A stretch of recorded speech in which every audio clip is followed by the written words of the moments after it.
the calorie that you burn during a resistance training, or i.e. a strength training workout, will actually up your metabolism up to 48 hours. It's known by science. But when you do jogging or spinning or elliptical, it would only increase your metabolism up till the session. Right. Maybe a tiny bit. What ends up happening is people end up running themselves dry, and then by the time Thursday comes, because they've done running or they've done elliptical or they're really burning themselves out, the output is not sustainable. And then on top of that, they eat back the calories because your appetite's going to go up with all that cardio. Right. And then they replace it and they're like, why am I still fudgy? Or why am I still flabby? Why am I still not losing weight? Why am I not losing inches? Right? And it's a simple science. So if you get down in a position of push-ups with me, let's get down, and I'm going to talk you through on how to improve your push-up and your muscle and your metabolism. Here, let me. Right? You can do this on your knees.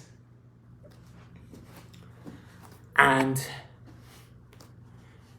just remember, I want you to engage and pull your shoulder blades back, because that's going to further give you a nice muscle tone here and engage your muscle fibers more, right? Okay. So when you bring your shoulder blades, you're going to go on this count. Ready? 1,000, 2,000, 1,000, 2,000. Look at what I'm doing.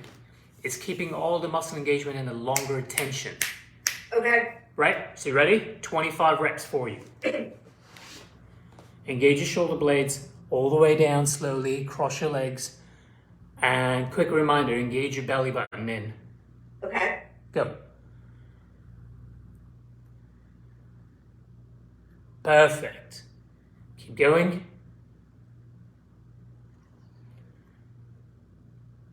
Perfect. Keep going. Brilliant work.